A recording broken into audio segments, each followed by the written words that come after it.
put that microphone on there. Everyone, this is Jess. Jess, tell us a little bit about who you are, and then we'll get into some of the questions about your position and all. So tell us who you are.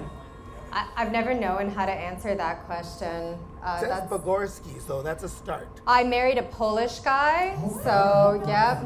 Yeah, there seems to be some excitement. Yeah. Cześć, jak się masz? Okay, so you married a Polish guy. What was your maiden name then? Oliver.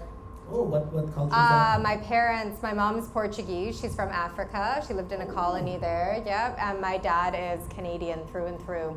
Okay, cool. Yeah. And you've been here in Canada your whole lifetime? Yeah, my whole life. Cool. Yeah. And London your whole life? No, I've lived kind of all around for really no good reason, like Owen Sound-ish area.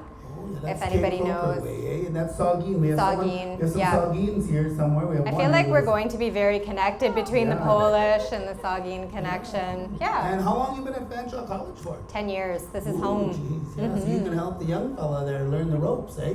This young This fella? guy right here, Joe. Yeah, we should. my boss. Yeah, Joe's new, so he just started a week, last Monday. So he yeah. was like them then, a little bit nervous, a little bit lost. Oh God, yeah, it was Yeah, I terrifying. know he's fantastic already. So we're pretty happy with him.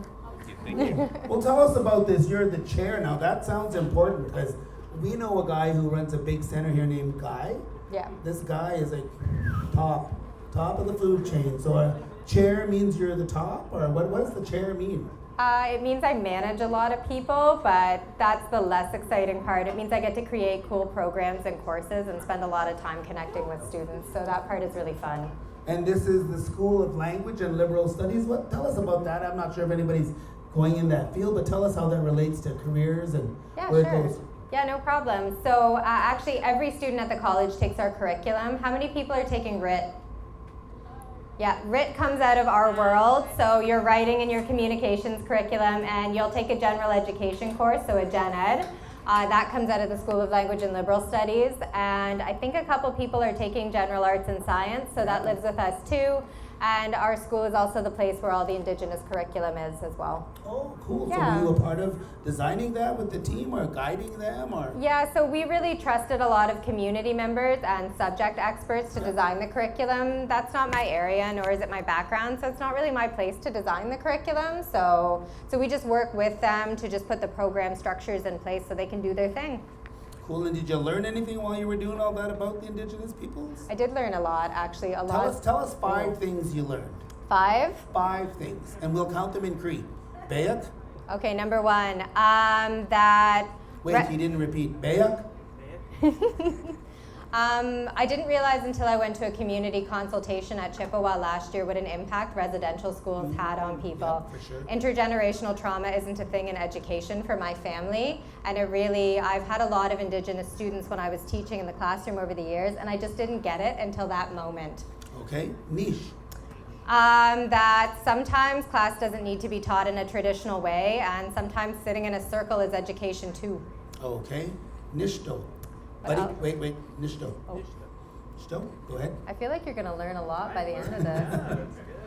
I didn't know that we had 3 local communities right by us. Can you name the 3 local communities? Oh, is that like a test? Chippewa, Yep. Oneida, Yep. Muncie, Delaware. Yep, there you go. Yeah, make some noise for this young lady paying attention. Okay. And Maya, can you show this to Nail? Nail? 4th thing you learned doing the curriculums and stuff. I would say that so many of the languages are struggling to stay alive through a younger generation. That was really shocking to me, that you could have these really rich local communities and nobody speaks their local language. And I don't know how to help with that, but I think that's something that we'd really like to do because that's so important to preserving culture.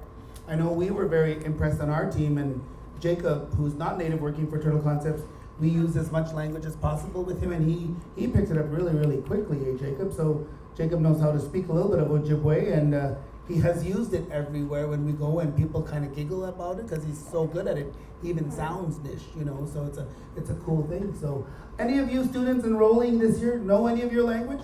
Anybody fluent in the language? Wow. I know the Oneida people have some really long names. They're like hungya, hungya, hungya, hungya. Yeah, I've tried to get those names and I just can't do it. I'll share with you a story. I was working with some people over in the Akwesasne area, and I had a young boy there with me, and I had to introduce him and interview him, and then I said, so what is your name? And he was very proud of his culture, the Mohawk culture, and he said his name was Go Get Me a Latte. And I was like, oh, Go Get Me a Latte, that's a cool name. And he was like, no, Go Get Me a Latte, but he threw you know, so. But now he has a new name that I gave him as an elder, and his name is Go Get Me a Latte. So, Okay. would you like a name? I can give you a name. I would be okay with that. Okay, well, I'll think about it and come back to you afterwards. Perfect. And your last piece of information that you learned, that would be Bayek, Nisho, Nisto, Neo, Nialan. Yeah, just say that fast. Bayek, Nisho, Nisto, Neo, Nialan. Bayek, Nisho, Nisto, Neo, Neo. Neo. Neo. Nialan. Nialan. Yep. Nialan. Yep. Okay. You're fast 5. Ask, don't tell. So when we're going out to help anybody, ask what they need. Don't give them a program. Don't give them a curriculum. Don't give students courses. Ask them. So if we're not giving you what you need, tell me. It's all about conversation. Cool. Well, we're hoping that these people will converse. I know that Tristan's been conversing with the table over there. The young lady from Dryden, she loves to converse. She was telling us about her birthday plans and children plans and dad's plans. She's got a whole bunch of conversations going already. That's so perfect. You'll want to get her involved in something for sure. She's got a whole plan. She told us at dinner. Oh no, time. we like to talk too. It's fine. There you go. She's like, oh no. But she was get my Snapchat, and she had all kinds of things. You did so at dinner time. Program So- plans, life plans, we do it all. Yeah. So if you gave them any other advice, something that you think you learned, you obviously went to school for something, right? Yeah. Well, what did you go to school for? Where did you go to school? So I took English Lit at Western and library school, and I also took Library school. Yeah, I went to library school. So if anybody wants to learn how to become a cool librarian, please just ask. Oh, yeah. And I did a master's in Ottawa as well too in English. Okay. Yeah. So you were a good student or a bad student? No, I was a pretty big dork. I can join the dork club. Yeah. Oh, Yeah. there's all the dorks unite. Yeah. Okay. Power to the dorks. All right, so if you had any little bit of advice, something totally off the wall that no one ever said to any student, because there's a standard, You want off the wake wall? up, study, set your alarm, etc. What's something that you think no one ever told you that you used and it worked? Oh, that's a good question. Something that I used? You know what? Be bold. If you're struggling, ask your teachers for extensions. Ask for exceptions. They're actually out there. The worst thing that could happen is you don't ask, because if you don't ask, the answer is no. And if you do ask, you would be surprised how often the answer is yes. So just go up to them and be honest and drop whatever news you have. We've heard it all. I would challenge you to shock us. Please don't really. Like, I've heard some really bad things over the years, but really, Come and work with my summer students. I'm still in shock. So But yeah. just ask, to tell us what's going on, and Yep. you would be surprised how often the answer is yes. And I think students are you're scared sometimes to ask. Cool. And you know, guys, as a former teacher, I'll tell you this. We don't want you to withdraw. We don't want you to No. fail. We don't want you to have anything negative. We are hired to make you succeed.